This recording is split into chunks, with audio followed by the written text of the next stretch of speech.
Hello and welcome to our cottage garden. I'm really excited for today's video because I was really inspired when we were in France this winter to start to harvest flowers in each season. I remember when we were traveling around, I saw a lot of pressed botanicals in frames, and I just had this idea of kind of taking my favorite flowers from each, maybe every few weeks coming out here and just starting to harvest so that I can press them and either frame them individually or maybe create a whole botanical kind of scene where from left to right, it's all of my favorite flowers from spring all the way until fall, something like that. But I thought we could come out and harvest flowers and start this project together, and then we can kind of do updates with it throughout the year. And maybe you could do this as well, just to kind of preserve that beautiful color so you can look at it in the winter time. I think the one that I want to start out with is this beautiful blue moon phlox. It's gorgeous, but it is a fleeting flower. It doesn't repeat bloom for us. And so I'm just going to cut one of the little stalks of it, and that way we can preserve it. So I don't want to be pressing them so much that they're like a bookmark. I still want them to have a little bit of texture, but I want them to preserve. So I'm going to go ahead and take maybe one that's not as noticeable. How about this one over here? And cut back to a pair of leaves like that. Oh my gosh, the smell is incredible, but this phlox in particular is fantastic.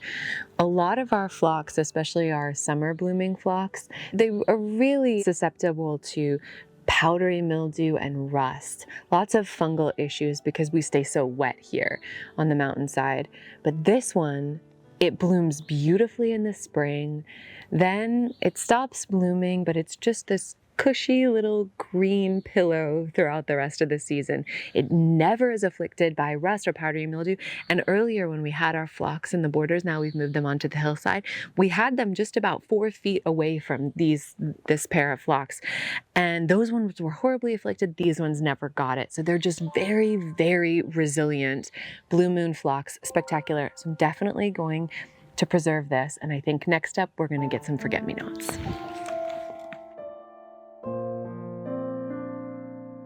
Here we have all of our wild forget-me-nots in this porch bed.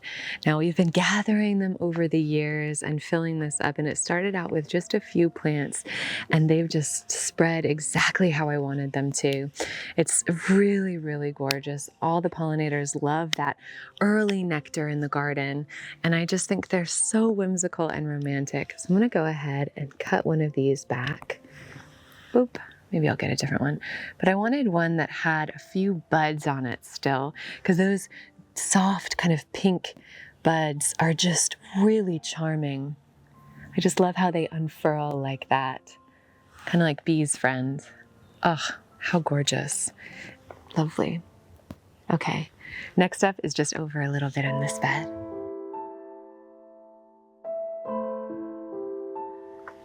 Next up, I'm going to cut one of these gorgeous apricot colored geums.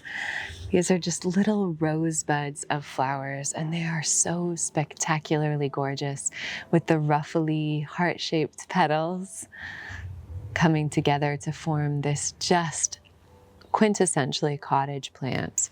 So I'm going to cut one of these. I mean, we're going to be losing the blooms because they don't repeat bloom for us, but I think it's worth it because it's going to be nice to preserve that. How peachy and cheerful is that? With these little sprays of leaves. That's a really gorgeous one. We've got quite a pretty combination so far in our basket. All right, I think next up we're going to do some Lamium.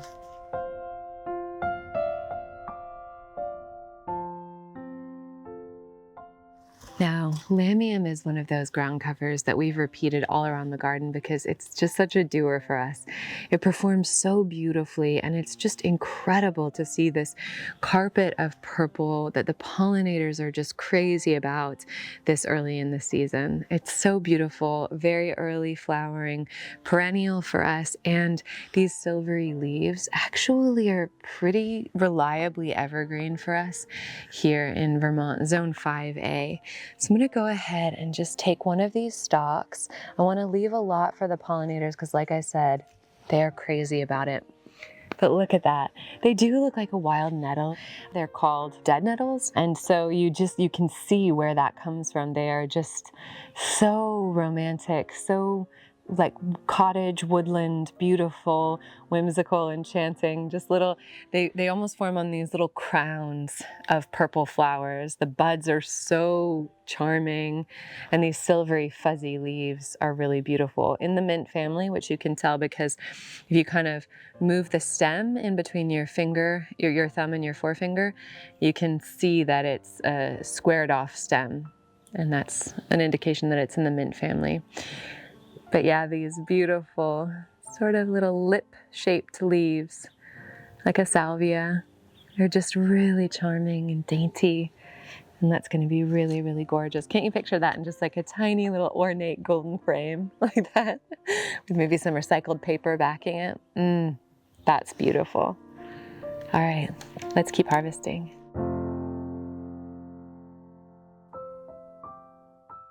So here we have our Burgundy Glow ajuga. Like the Lamium, this is another beautiful ground cover that has really unique leaves. It's not just like a green or a chartreuse. It's this, they are kind of a burgundy. It's called Burgundy Glow, so it's like burgundy leaf, but they have pink on the leaves as well. And then early in the spring, they sort of turn a sagey green, kind of similar to the ivory halo dogwood leaves. But then these spires of purple blooms come out, and they are just such a magical combination. And I definitely want this one for the winter months. Again, a squared off, beautiful stem, and it has those burgundy leaves touched with pink, and then that crystal clear blue that's similar to the blue moon phlox. But I just love that. I love spires of flowers, and that one's really, really pretty. That's going to be beautiful. Whether we create a little booklet, little framed artwork, or maybe something else, I think it's going to be really fun.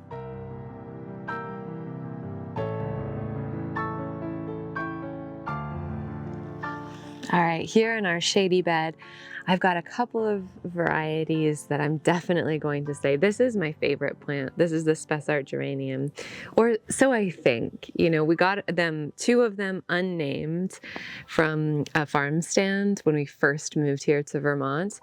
And they kind of sold them to us before the season had started, so they didn't have any name tags on them.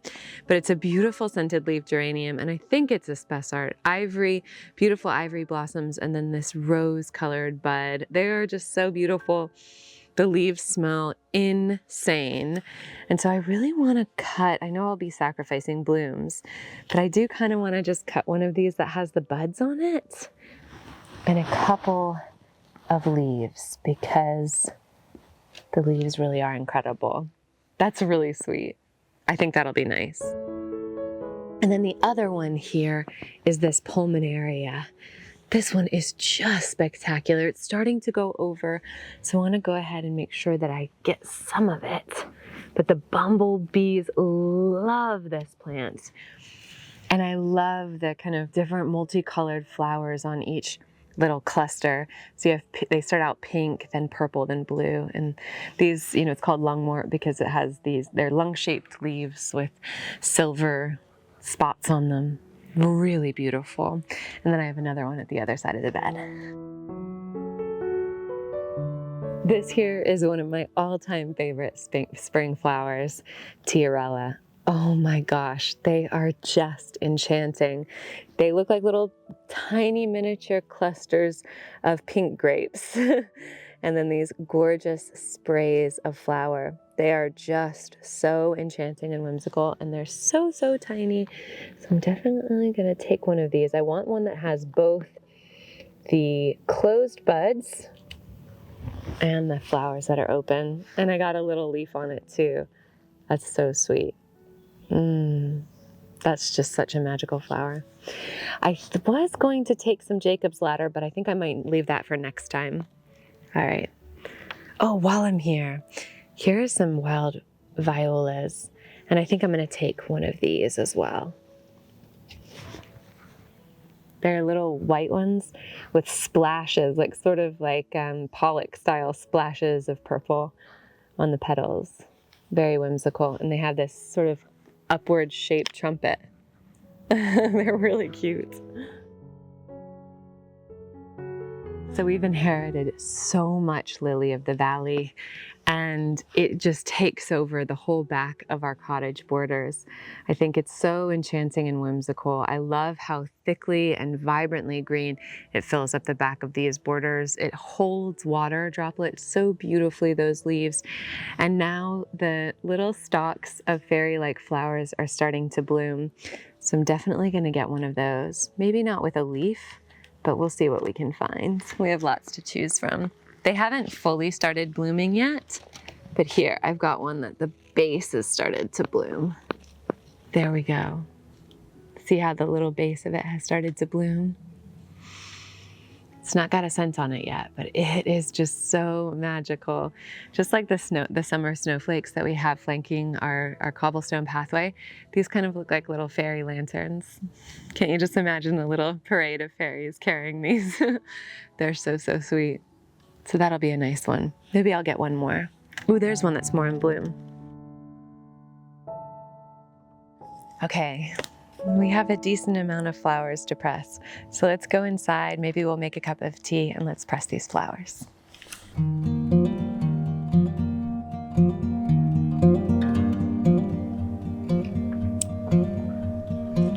So there are a few ways that you can kind of preserve flowers and botanicals from your garden. I like to dry them and put them in the apothecary cabinet, using them for tea, or even some ornamental things like using them on the mantelpiece or creating wreaths out of them later. I've also shown you hapazome. Hapazome is where you tap it into a piece of fabric. It's usually an organic kind of cloth, whether that's cotton or some kind of linen. And that's a fun way of preserving them. I showed you that with some maple leaves from fall of last year. So we're just gonna try this method together. And I've pressed flowers my whole life. I used to collect flowers and put them in my favorite books as bookmarks. But like I said, for this one, we're not going to necessarily be like flattening them as much as we can, because I still want them to have some of that texture, right? The good thing about having two actors in a family is that we have lots of editions of William Shakespeare's complete works. So we have a few of those, and I thought it would be really apropos to use a copy of The Secret Garden and to use Walden by Thoreau. This is like just a Thoreau compilation. Beautiful poetry. And then I have these little kind of binder endings that I got in China. I spent about 6 weeks in China a while ago, and I gathered these to create a little kind of memorabilia from my trip, and then they got a little scuffed up in the travels, so I didn't end up doing that. But I think this will be perfect to press them, and they have little flowers on the top. So let's go ahead and just do a little bit of a layout. So just making sure that that's the right way. I'm going to place this one here with the leaves facing the way that I want them to face. That's so pretty. Actually, I might do ones that are more of the same thickness on the same page. Maybe we'll do this Tiarella on a different page. I think this is going to be the same thickness. Can we fit one more? It'd be nice to get the geum right here next to it. Now let's put you on a different page. We'll do these three for now here. So then I'll just put this down on top.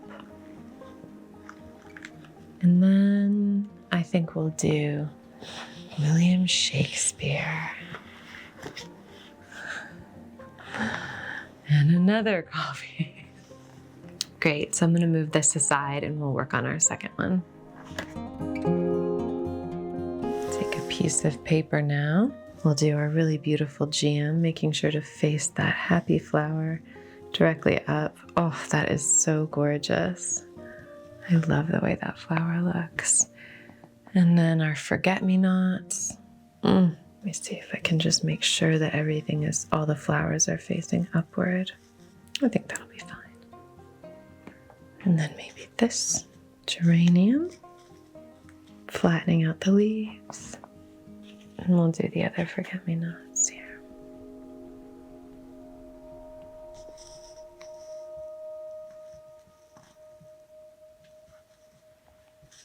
So I didn't have a book that was wide enough, but I have all my records here, so we don't have to run upstairs to grab anything else. This is one of my favorite records. This is the George Gershwin songbook, Buddy DeFranco and Oscar Peterson. It is spectacular. It's like the best dinner party mix. It's so lovely and romantic.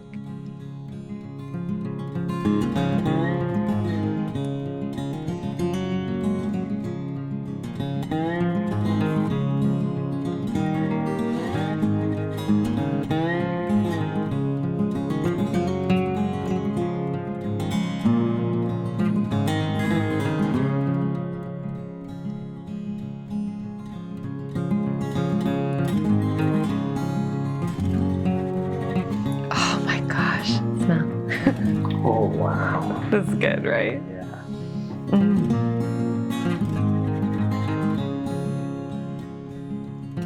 Oh, this is a good one. The Freewheelin', Bob Dylan. Don't think twice, it's alright.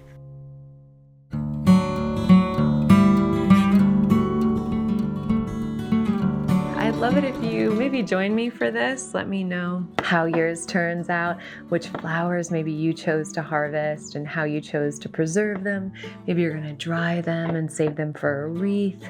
Maybe you're going to press them like I am and maybe make a little booklet of the year. I thought that would be kind of a fun thing to do, is kind of make maybe an old recycled kind of book like this, like using these kinds of books for my gardening journals, and then kind of have pressed flowers in them from the year, just making little notes on them from, you know, throughout week by week or month by month throughout the season.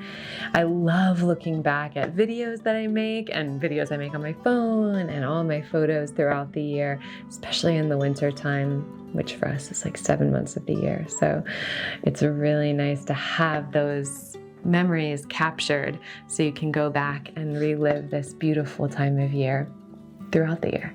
Thank you so much for joining me. I hope you have a really wonderful rest of your day or your night, and I'll see you again very soon. Bye, and happy gardening. You want to listen to a record?